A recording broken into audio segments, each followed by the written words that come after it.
Olá pessoal, tudo bom? Vamos a mais uma aula. O assunto agora é tratamento da informação. A gente vai trabalhar algumas tabelas que a gente já viu na aula passada e agora acrescentar o gráficos de barra, tá certo? Então, para começar, a gente vai retomar aquela pesquisa que a gente fez na aula passada sobre os países campeões do mundo, certo? Então, aqui nós tínhamos que a primeira Copa do Mundo de futebol foi realizada em 1930, no Uruguai, no local, né? E as seguintes Copas, elas aconteceram a cada 4 anos, com exceção do período da Segunda Guerra Mundial, que foi entre 1942 e 1946, tá? Então, elas foram canceladas. O quadro a seguir indica aqui, ó, a quantidade de vezes que cada seleção foi campeã. Então, a seleção do Uruguai, a gente viu aqui, ó, em 1990, foi a primeira, né? Aconteceu no Uruguai, e quem foi campeã? O próprio Uruguai. E 4 anos depois, ó, 1934, a Copa aconteceu na Itália e a própria Itália ganhou, certo? E nesse caso, os campeões eram, em primeiro lugar, o Uruguai, e agora a Itália também era campeã. Depois de 4 anos, a Copa aconteceu na França. E quem foi campeã? De novo, a Itália. Então, nessa vez aqui, a Itália ela foi bicampeã, tá? Ela é campeã mundial agora. Era primeiro lugar em tudo, né? Aí aconteceu o período, né, de mudança, de 38 a 50, que foi o período que aconteceu a Segunda Guerra Mundial, e aí ficou sem Copas. Mas aí, em 1950, foi o Brasil o lugar onde aconteceu a Copa. Quem ganhou? O Uruguai. E aqui o Uruguai se iguala à Itália. As duas são bicampeãs mundiais. Depois de 4 anos, a Copa aconteceu na Suíça e quem ganhou foi a Alemanha. 58 foi na Suécia, quem ganhou foi o Brasil. Foi a primeira vez que o Brasil é campeão. Ele é a primeira vez aqui e, no final das contas, né, depois de tantos anos, de 2018, por exemplo, se a gente for contar, o Brasil, ele foi pentacampeão, certo? E aqui a gente tem, olha, os campeões ao longo desses anos, de 1930 a 2018. E a gente montou aqui uma tabela, certo? Essa tabela é importante a gente fazer a leitura. Aqui eu contei, ó, a gente contou quantas vezes o Uruguai foi campeão, que aqui foi 2 vezes, a Itália foi 4 vezes, a Alemanha 4 vezes, o Brasil 5 vezes, a Inglaterra 1 vez, a Argentina 2 vezes, a França 2 e a Espanha 1. Eu convido vocês a fazer essa verificação aqui, ó, conta depois pra gente e verifica se essa tabela está correta, tá bom? Ok. Sabendo que nós temos essa tabela, é a partir dessa tabela, gente, que vamos construir, olha. A gente vai construir, deixa eu voltar aqui. A gente vai construir o gráfico de barras desta tabela aqui, ok? Vamos lá. Então, quando a gente tem aquela tabela, tá? Eu consegui montar aqui um gráfico de barra. O gráfico de barra é uma representação visual melhor, tá? Para vocês terem noção de comparar todos os números.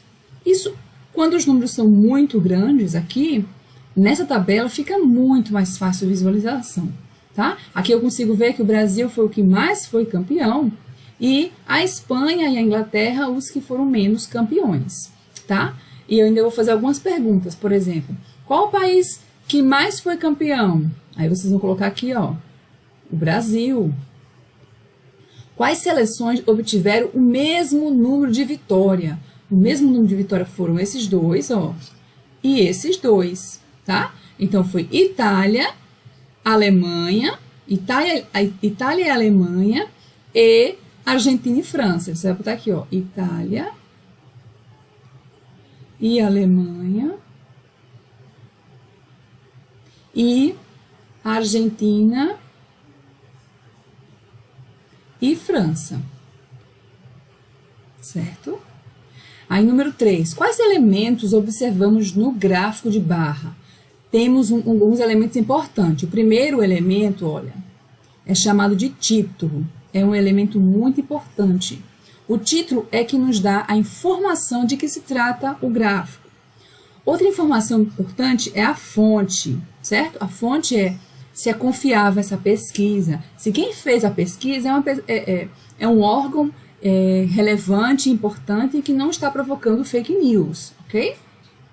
Outras informações importantes no gráfico são os eixos vertical e horizontal, certo?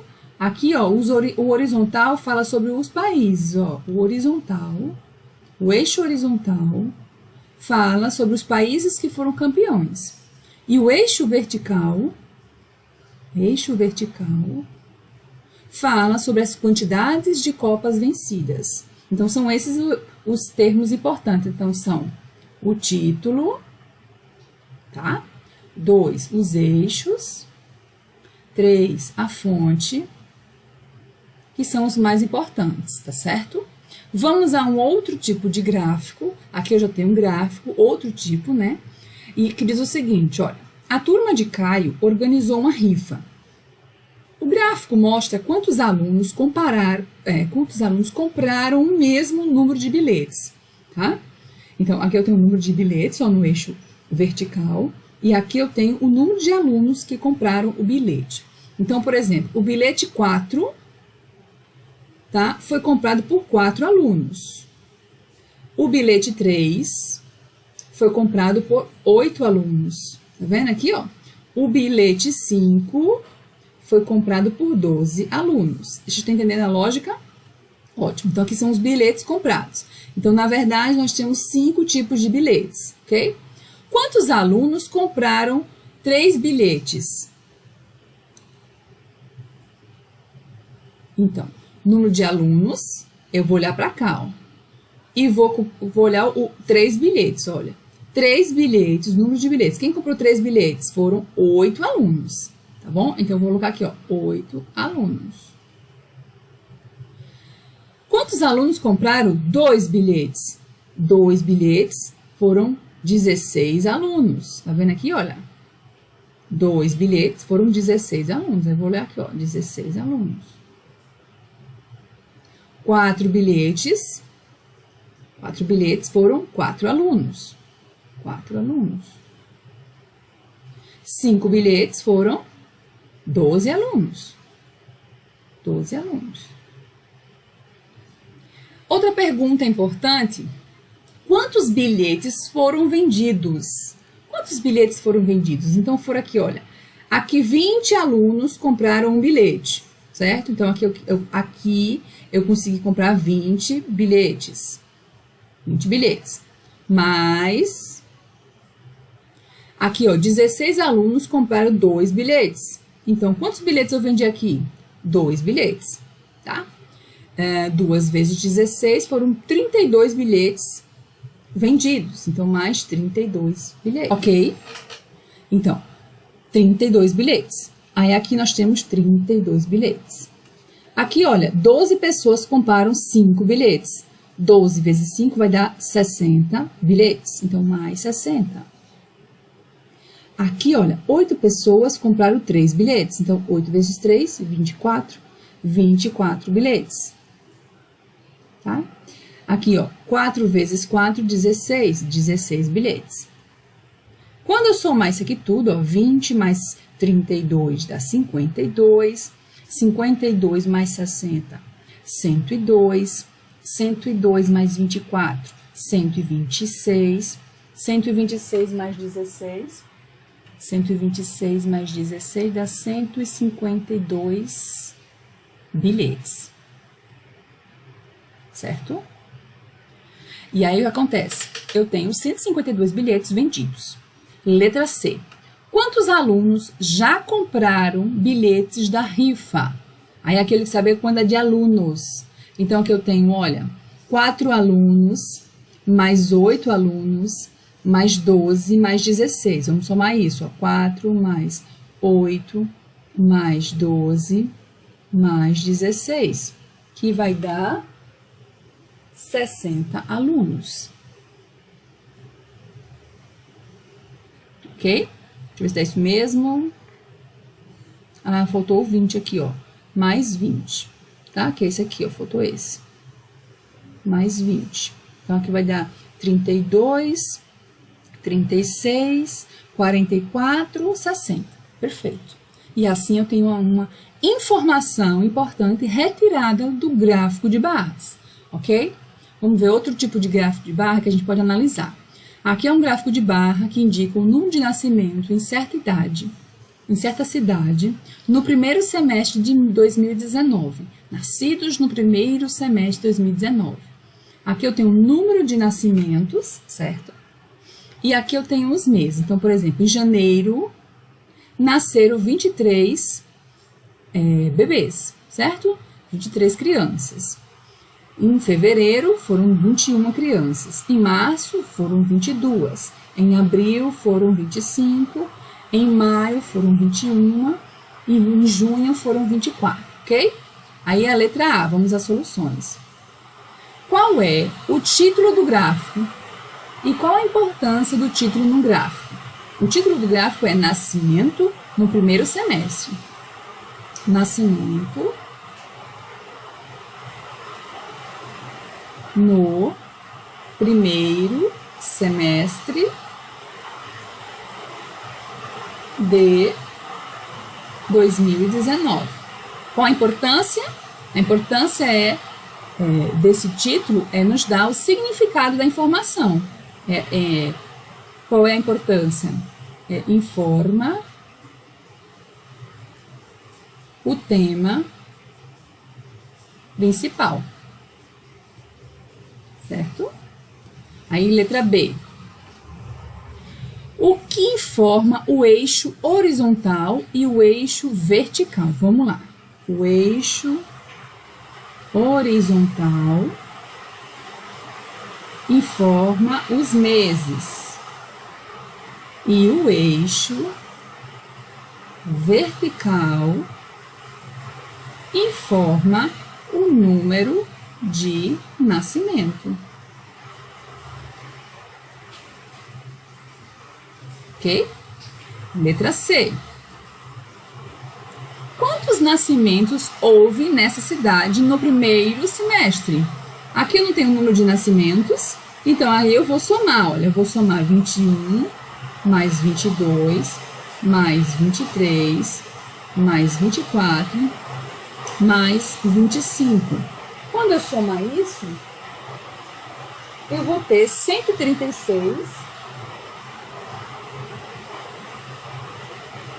nascimentos, ok? 136, certíssimo. Letra D. Em que mês foi maior o número de nascimentos? Aí eu consigo ver, olha, o topo de todos é o mês de abril, olha, tá vendo? Que mês? Mês de abril. Ok? Letra E. Em que mês foi o menor? Olha, não houve o menor, né? Porque teve 2 menores. Então, foram 2 meses que eu tiver o menor, que foi fevereiro e maio. Ok? E agora é com vocês, gente. Eu quero que vocês leiam essa informação. Veja, tem uma informação sobre o tema principal. Ó, de acordo com o relatório de monitoramento global de educação para todos da Unesco, 10 países, olha, foram 10 países, são responsáveis por quase 3/4 do número de analfabetos do mundo. Gente, analfabetos são aquelas pessoas que não conseguem escrever o próprio nome e nem ler nada, muito menos fazer continhas de matemática. Isso são analfabetos. Estima-se que o número de analfabetos em 2015 tenha sido de 743 milhões. Veja, é global, isso é no mundo inteiro, tá certo? Analisando o gráfico abaixo, responda. Aí aqui eu quero, tá vendo aqui o gráfico? Aqui eu tenho, olha, os países que foram pesquisados, Índia, China, Paquistão, aqui tem o Brasil, tá vendo? O Brasil tá aqui. Esses são os países. E aqui, olha, são os adultos analfabetos em milhões, tá? Em milhões, ou seja, na Índia existe um pouco mais, ou 255 milhões de adultos analfabetos. É o país que tem, aqui nessa pesquisa, é o país que mais tem analfabetos. Aí, perdendo para a China, que também tem muitos analfabetos, por incrível que pareça, 50 milhões. No Brasil, nós temos quase 20 milhões de analfabetos, tá? E no Brasil tem mais analfabetos do que o Congo, tá? Que é um país que fica lá no continente africano. E aí a gente tem isso aqui nessa informação do gráfico. Então, eu quero que vocês respondam essas 5 perguntas, tá? Relacionadas a esse gráfico de barra. Se vocês conseguirem escrever esse gráfico de barra no caderno, vai ser melhor, ok? Fiquem com Deus.